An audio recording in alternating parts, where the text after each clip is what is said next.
அலைக்கும்.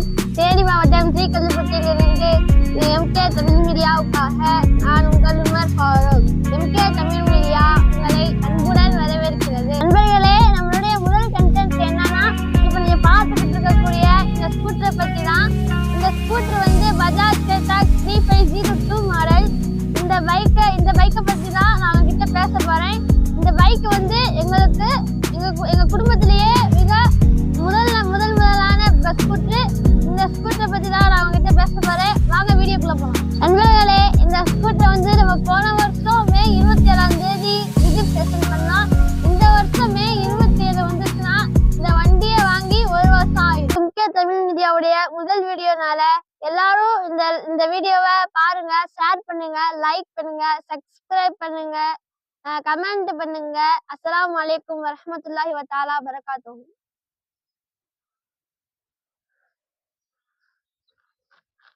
அஸ்ஸலாமு அலைக்கும். வீடியோவோட தொடர்ச்சியாக உமர் ஃபாரூக் அவங்க இது வரைக்கும் பேசினாங்க. இப்போ அதனுடைய தொடர்ச்சியாக இங்கே தமிழ் மீடியாவிற்காக அப்துல் மாலிக் அல்தாஃபி பேசுகிறேன். இப்போ வண்டியோட அமைப்பை பற்றி நம்ம பார்க்க போகிறோம். ஃபஸ்ட்டு ஃப்ரண்ட் சைடு பார்ப்போம். பொதுவாகவே வண்டி மொத்தமாகவே ஸ்டீல் அண்டு ஹெவி ஃபைபர் மெட்டீரியலில் கொடுத்துருக்குறாங்க. வண்டியோட அமைப்பு பற்றி பார்க்கும்பொழுது ஃப்ரண்ட் சைடு பார்க்கும்பொழுது பவர்ஃபுல் எல்இடி ஹெட்லைட் கொடுத்துருக்குறாங்க. இங்கே வார்ம் லைட் இருக்குது. அதே மாதிரி ஏர் சர்க்குலேஷனுக்காக ஹோல் கொடுத்துருக்குறாங்க. முன்னாடி சஸ்பென்சர் பக்காவாக கொடுத்துருக்குறாங்க. 2 வீலுமே டியூப்லெஸ் டயர் அண்டு அலாய் வீலோட கொடுத்துருக்குறாங்க. வித் டிஸ்க் பிரேக்கோட வந்துடுது உங்களுக்கு. அதே மாதிரி சீட்டு காம்பாக்டான சீட்டு பெருசாக கொடுத்துருக்குறாங்க. அப்படியே கீழே பார்த்தோம்னா நமக்கு ஃபுட் ரெஸ்ட் கொடுத்துருக்குறாங்க. அதே மாதிரி அந்த முன்னாடி ஃபுட் ரெஸ்ட்டுக்கு மேலே அப்படியே ஃப்ரண்டில் பார்த்தோம் அப்படின்னு சொன்னாக்கா ஸ்டோரேஜ் 2 ஸ்டோரேஜாக கொடுத்துருக்காங்க. ஒரு வாட்டர் பாட்டிலோ அல்லது மற்ற சின்ன சின்ன விஷயங்களோ நம்ம ட்ராவலில் இப்போ மொபைலோ வச்சுக்கலாம். உங்களுக்கு லெஃப்ட் சைடு வண்டியோட left side charging port, mobile charging port கொடுத்துருக்குறாங்க. ரைட் சைடு ஒன்றும் கிடையாது. ரைட் சைடு வந்து கீ ஆப்ஷன் கொடுத்துருக்குறாங்க. அதே மாதிரி வண்டியினுடைய பட்டன்ஸ், அந்த வண்டியினுடைய ஆப்ஷன் பட்டன்ஸ் பூரா பார்த்தீங்கன்னு சொன்னாக்கா ரொம்ப ஸ்டைலிஷாக கொடுத்துருக்குறாங்க. வண்டியுடைய பட்டன்ஸு ரொம்ப ஸ்டைலிஷாக கொடுத்துருக்குறாங்க. தொடர்ச்சி பாருங்கள், வண்டியோட டிஸ்பிளே மற்றும் அந்த பட்டன்ஸு ஆப்ஷன்ஸ் பட்டன்ஸ் ஐட்டம் ஒரு காம்பாக்டாக ஒரு வீடியோ கேமில் வரக்கூடிய பட்டன்ஸ் அமைப்பில் கொடுத்துருக்காங்க. ரொம்ப நேர்த்தியாக இருக்கும். உங்களுக்கு ரைட் சைடு வந்து indication, left side indication, right side indication. அதே மாதிரி ஹெட்லைட்டுடைய ஆன் ஆஃப் சுவிட்சு. இது வந்து மெனுவுடைய சுவிட்ச். இந்த பட்டன்லாம் வந்து மெனுவுடைய சுவிட்சுகள். இந்த டிஸ்பிளேவுடைய ஆப்ஷன் மெனுவுடைய சுவிட்சுகள். மெனுவிலேருந்து எக்ஸிட் ஆகிறது, இது செலக்ட் பண்ணுறது இங்கிட்டு இருக்குது. எல்லாமே இருக்குது. எல்லா அமைப்பும் பக்காவாக கொடுத்துருக்குறாங்க. மற்றபடி பாருங்கள், ஸ்டோரேஜு ரெஃப்ரிஜரேட்டர் ஸ்டோரேஜு. இது வந்து 35 லிட்டர் கெப்பாசிட்டிக்கான உங்களுக்கு ஸ்பேஸ் கொடுத்துருவாங்க.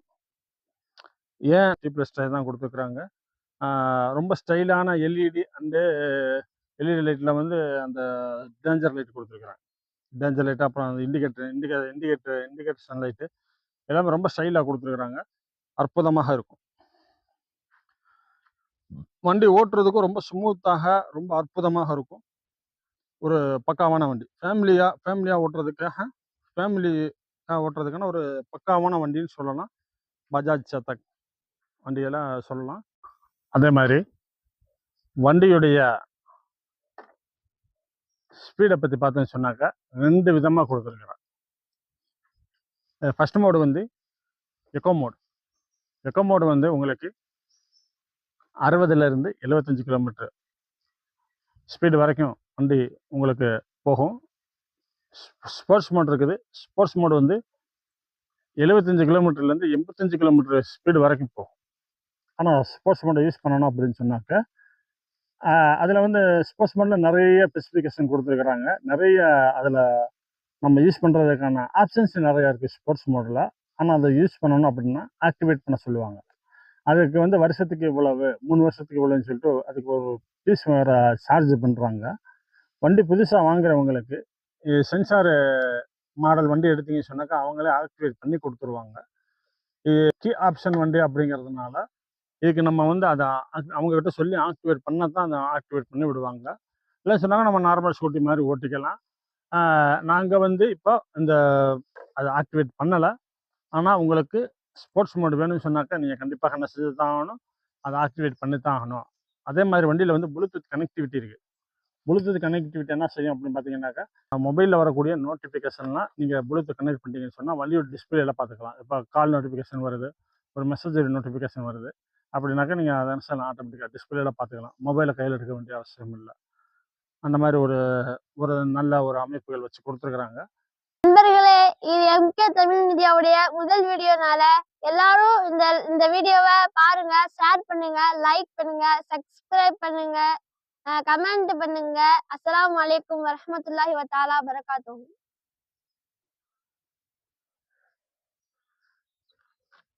நண்பர்களே, வீடியோ முடிஞ்சுச்சு. வீடியோடைய ஆரம்பத்தில் உமர் ஃபாரூக் அவர்கள் வந்து பைக்கை ஓட்டிட்டு வர்றது மாதிரி ஒரு சீன் எடுத்திருப்போம். அது வீடியோவுக்காக எடுக்கப்பட்டது தான். ஆனால் பொதுவாகவே வாகனங்களை இயக்கிறதுக்கு நம்ம இந்திய அரசாங்க சட்டத்தினுடைய வரைமுறைப்படி 18 வயசு பூர்த்தியாக இருக்கணும். 18 வயசு பூர்த்தியாக குறிப்பிட்ட வண்டிகளுக்கு 18 வயசு பூர்த்தியாக இருக்கணும். இல்லைன்னு சொன்னாக்கா நம்ம பெரிய சிக்கல்களில் மாட்டிக்கிடுவோம்.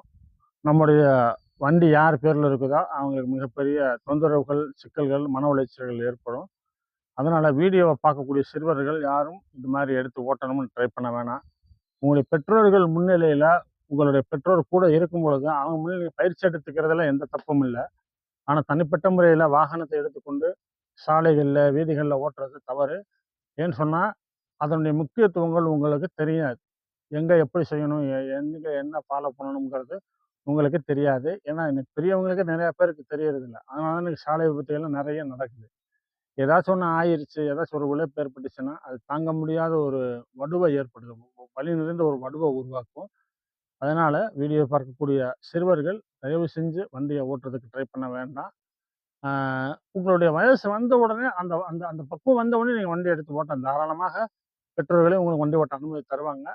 அதனால நீங்கள் உங்களுடைய திறமைக்கு நாங்கள் அனுப்புறோம்னு நினைக்க வேண்டாம். உங்களுக்கு பாதுகாப்பு கருதி நான் இந்த விஷயத்த சொல்கிறேன். மற்றபடி தேவையில்லாத மன உளைச்சலை தவிர்த்து கொள்றதுக்கான ஒரு முழு வழியைத்தான் நான் உங்களுக்கு காட்டுறேன். அதனால இந்த முழுக்க முழுக்க இந்த வீடியோவில் அந்த உமர் ஃபாரூக் அவங்க ஓட்டுனது வீடியோவுக்காக மட்டும்தான் ஓட்டியிருக்கிறாங்க. மற்றபடி எங்களுடைய பர்மிஷன் என்னன்னா அவங்கள வண்டியை தொடுறதுக்கான பர்மிஷன்லாம் அவங்க எப்பயுமே கொடுத்தது கிடையாது. அந்த வயசு வந்த பின்னாடி தான் அவங்க வண்டியை ஓட்டுறதுக்கான வழிமுறைகள் நாங்கள் காட்டி கொடுத்துருக்கோம். இன்ஷா அல்லாஹ் இந்த வீடியோவை அதிகமாக ஷேர் பண்ணுங்கள், லைக் பண்ணுங்கள், வீடியோவுக்கு கமெண்ட் பண்ணுங்கள். முக்கியமாக சேனலை சப்ஸ்கிரைப் பண்ணி உங்களுடைய முழுமையான ஆதரவை எங்களுக்கு கொடுங்க. அஸ்ஸலாமு அலைக்கும் வரஹ்மத்துல்லாஹி வபரகாத்துஹு.